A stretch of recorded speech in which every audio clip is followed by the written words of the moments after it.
station we have a Frontline Ambulance, a structural fire engine. Next is our rescue pumper. That was new last year. And last is our third due engine. That's a structural fire engine as well. So at this station, our staffing typically consists of a lieutenant, 4 firefighters, a probationary firefighter, the fire chief, the deputy fire chief, and an administrative assistant. The goal with the new fire station is to also bring in fire prevention from the Station 2 side to help with ease of access to fire prevention records for residents or businesses that are looking to build a business in Concord Township and keep us in close proximity to zoning. When both stations were built in the mid-60s, Station 1 was not built exclusively as a firehouse. It was built as a community room and a firehouse. Today, our goal is to build a fire station as a fire station for another 50 to 75 years. These buildings have served us very well for the last over 50 years.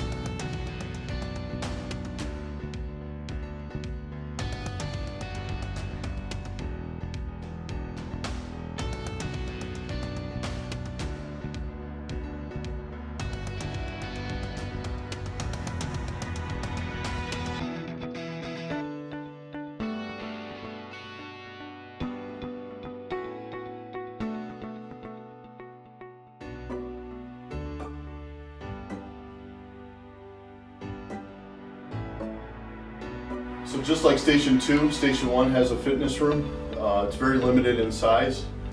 With the staff that we have here, only a couple of the firefighters can work out at the same time. During the COVID pandemic, we limited this space to 1 firefighter works out at a time. It has to be disinfected, and then the next firefighter can use it.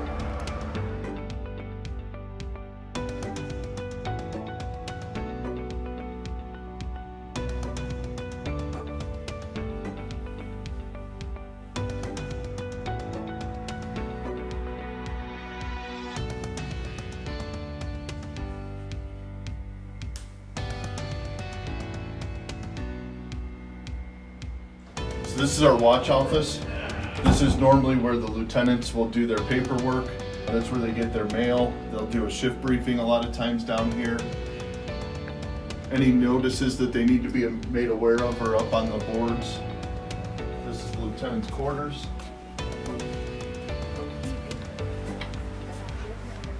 We have 3 regularly scheduled shift officers that share the space depending on the day. If one of them is off, then the officer from Station 2 will come over and fill this space, so there's always somebody here. And then they have a restroom off of there. It's kind of small and it's underneath our stairs here.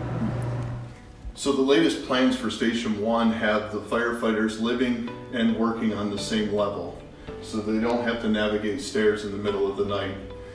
And that will help reduce injury or potential injury of our firefighters. We also have to consider not only just the residents that live in Concord, but there's several visitors to Concord. With the hotels and with the hospital, there's a lot of people that we serve, not just the residents. So we want to make sure that we can provide that care. Additionally, we have I-90 and State Route 44 that come through our jurisdiction.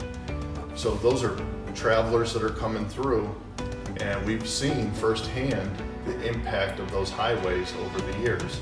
And we want to make sure that our firefighters have the tools that they need to do their job. And that's my ultimate goal as a chief, is to make sure that they have the tools to do their job.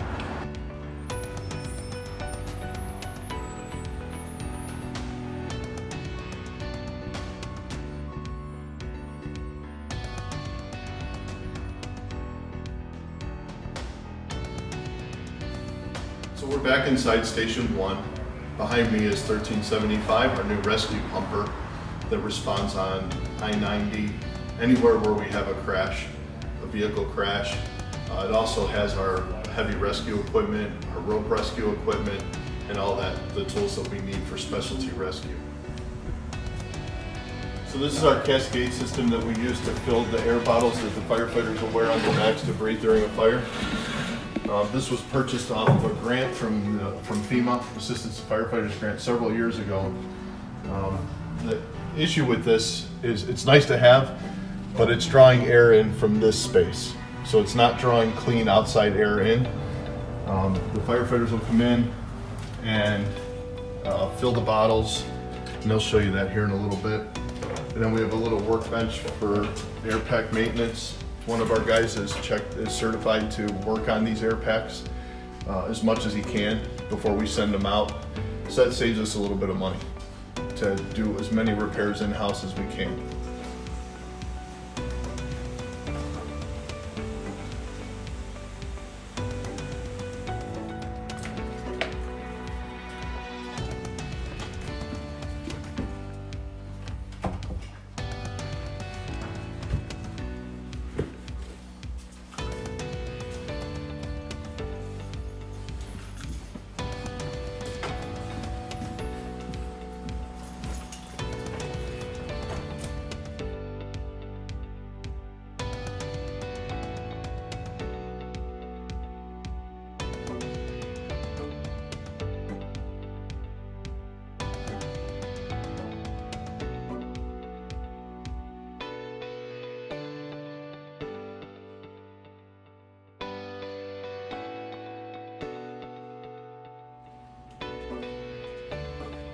So last year, we ran into an issue like all aging buildings run into.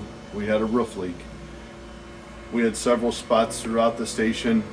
Then we had to call in a contractor to come and try to patch where the leaks were. And this was one room that was directly affected, right over all our IT equipment, phone equipment, and computer networks.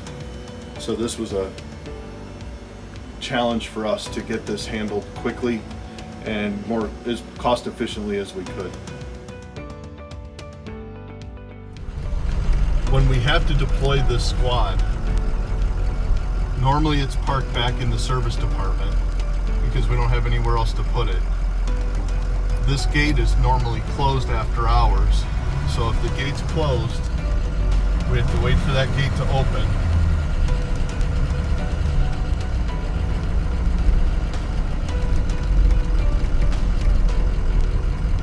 Normally how the squad is staged at the service department.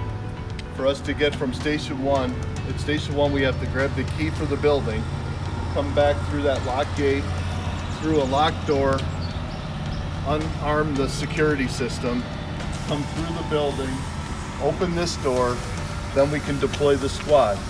But then we have to make sure we close the door and keep the building secured and lock the gate before we leave. So to make sure that this facility is secured while we're out on the rescue. So all that takes time, and you can add about 4 to 5 minutes to that response time.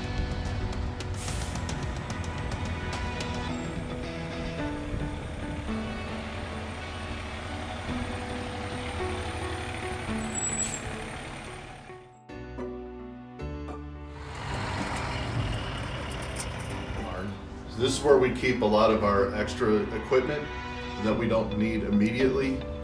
Spare hoses, if we have a hose that fails, we can come back here, or if we get back from a fire and we need to replenish hose that's on the engine, we come back here and get that hose and take it and put it up on the fire truck.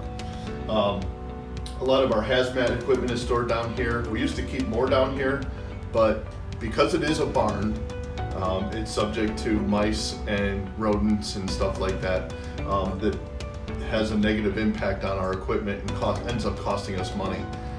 I don't know how many sections we've lost of fire hose to mice that just love the cotton around the fire hose. So that becomes a problem, as well as I'll show you later our gear that we store upstairs, just because we don't have anywhere else to put it. So all those spare gear or reserve gear, so when a firefighter comes back, he can come over here, grab a set of gear and put it in service until his other set is clean. A lot of our rehab stuff is kept in here.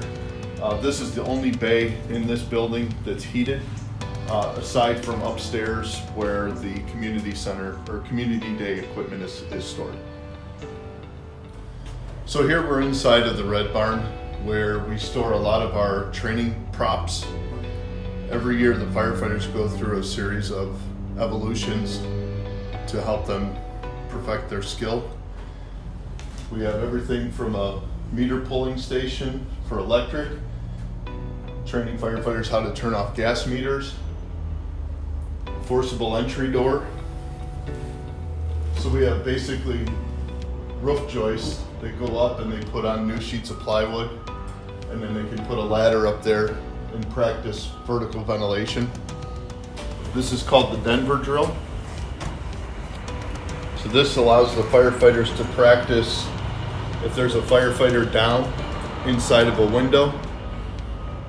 A team of firefighters will be trained to get that down firefighter out of that environment and down a ladder. So this is another training prop that we have. This is called a wire box, and it's mostly used to build firefighters' confidence. Normally this would be laid down and it would be more like a tunnel. The firefighter would be in full turnout gear, SCBA, and they'd be blindfolded, and they have to navigate through this tunnel that's laced with wires. And that gives the firefighters an opportunity to train while they're on station and while they're on duty. So we don't have to send them out to any other facilities. We can do a lot of the training that we need to do while we're in-house. Willoughby Fire Department has a burn trailer, but all that takes firefighters away from the station. It costs overtime to keep the station covered while guys go out and do training. So the more we can do in-house and increase that level of training, that provides us with opportunities to make sure our firefighters are proficient. The benefit to the community behind new fire stations is to provide a continuity of emergency services for another 50 to 75 years with facilities that are built as fire stations and outfitted and equipped to allow us to operate for another 50 to 75 years. It's very difficult to project what that's going to look like, but we did the best we could to kind of see where the township is going. As the township grows, we have to be able to grow with it. In the facilities that we have now, there's no possibility of growth. So what you can see behind me is the soccer field that's immediately across 608 from the Fire Station 1. This was evaluated just in 2020 as a potential alternate site for the construction of Station 1.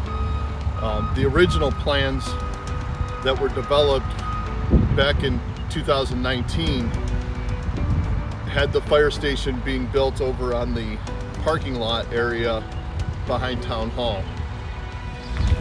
So where I'm standing today right now is the proposed location for the new Station 1 according to the plans that were submitted late last year.